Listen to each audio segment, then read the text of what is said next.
Future.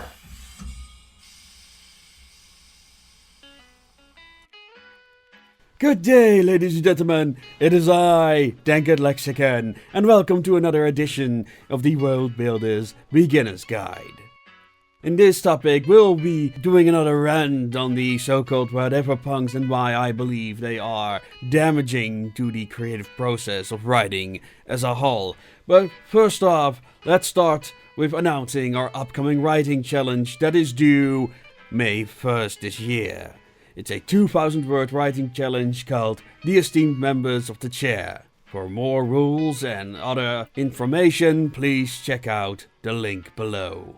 I have stated various times on this channel we are no fans of using time periods to define the so-called whatever punks, be it steampunk, dieselpunk, or it has been used as a descriptor. Some have used atompunk as a descriptor for the Association of Ishtar.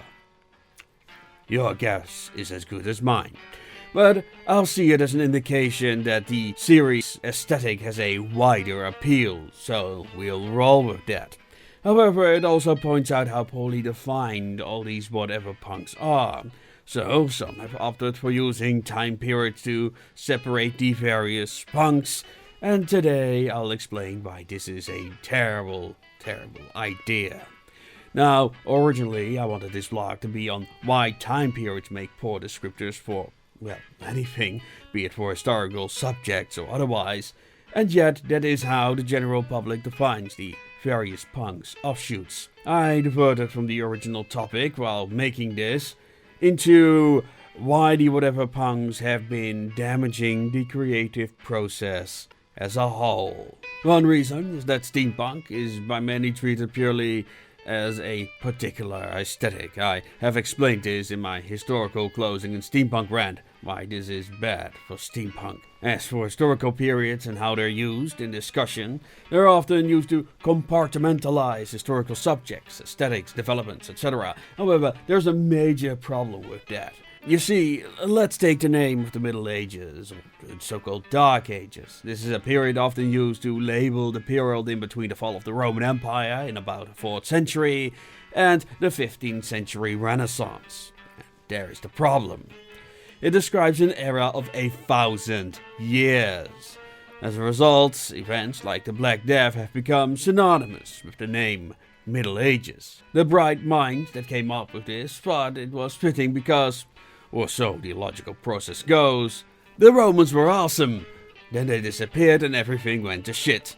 And then we started imitating the Romans, and we were awesome again. Everything in between them and us has no value, and while we're at it, let's murder Latin, turning it into a dead language.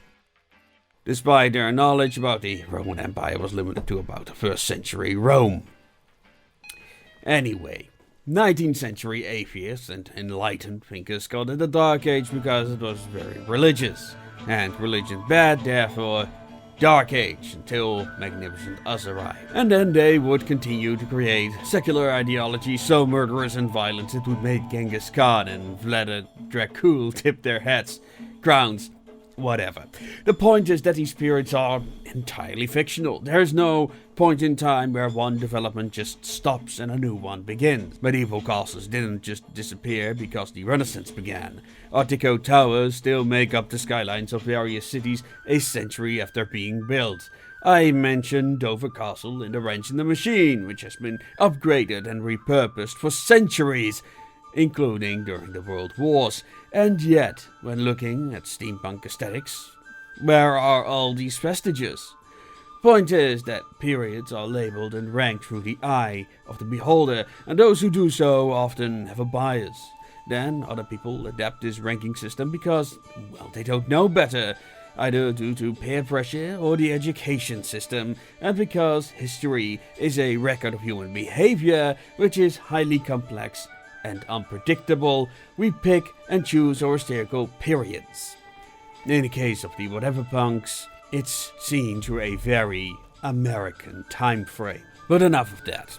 There is a deep misconception on what the whatever punks actually are. Hell, there's a misconception on what genres are.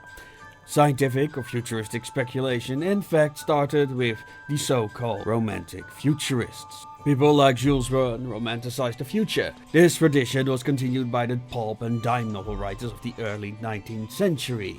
About the interbellum period and thereafter, filmmakers embraced the Gunsbeckian aesthetic, a combination of wishful futurism and new age ideas. So you get psychic aliens racing around in flying saucers trying to understand contemporary humanity, advanced civilizations living underground while riding dinosaurs, and swashbucklers in space. And when the space race started in the wake of WW2, creators were more and more compelled to explore the potential world-ending conflict through fiction, both as a study of the human condition and social criticism. It is interesting to contrast this to the sci-fi from the USSR around the same era, where the marvelous Stalker and similar works weren't just veiled critique of communist society, but also a desire to escape the Iron Curtain. Of course, these Slavic masterpieces wouldn't become known until the curtain collapsed and were embraced in particular by gaming culture. Up to the 90s, the science fiction genre, despite its visual updates, remained true to its pulp origins, focusing on one-story episodes with some red thread running throughout the series as a whole. But in the 2000s, streaming happened to turn these series into 8-hour movies to keep consumers in their seats. This killed the high-concept writing that made series like Star Trek, Briscoe County Jr., and even Firefly that memorable. Instead, episodes had to be entirely about the protagonists. Throw in a heap of cultural and political narcissism of the Hollywood elite, and you end up with a plethora of series that nobody watches and get cancelled before their first season ends. Now, it's a very American perspective of things. That's one issue I have with all the whatever punks. I told you, Dieselpunk is very unlikely to ever develop in Europe in a way that Steampunk has. I said that about a decade ago, and it still ain't here, and that's because Dieselpunk as an aesthetic is mired in Americana. Take out the Populux, Art Deco, and American Dream. Sorry, but no one would call it Dieselpunk anymore. And in that description of the whatever punks lie my problem. Nothing in there is new.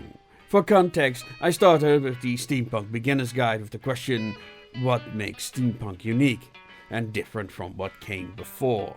Steampunk didn't invent anything new. It's an aesthetic that can be traced back all the way to the 19th century, but it's a unique combination of historical subjects and pop culture tropes. For me, the 19th century as a setting is irrelevant. The 19th century just happens to be a great setting for the themes that steampunks excel at: change and entrepreneurship.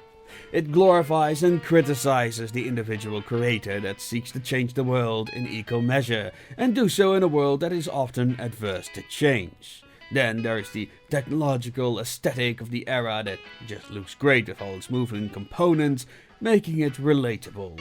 Even a child can understand how gears work just by looking at them. Compare that to a print board, for example. So, what am I trying to say here? That time periods are fake and the appeal of Dieselpunk and Steampunk are different? I would go that far that Steampunk and all the other punks are harmful for our perspective of literary history and how the creative process works. That's right, harmful. So, how did this strategy begin? Cyberpunk was science fiction set in the nearby future, very influenced by pop culture that came before, the advent of new technology, the Cold War, and globalism. It's also why cyberpunk didn't age well, like much of 90s sci-fi. Writers like Gibson didn't really know how the internet and related technology worked, neither were their ideas new.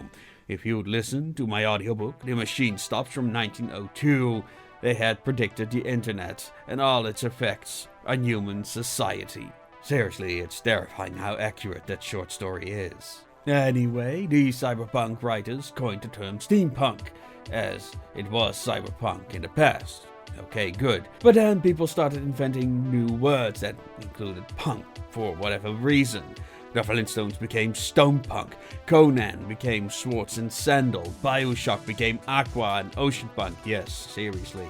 And worst of all, it had added nothing of value, apart from authors making themselves feel special for inventing a new label. All consumers project their favorite label on something they like. Ergo, Weird West became Steampunk. More on that another time.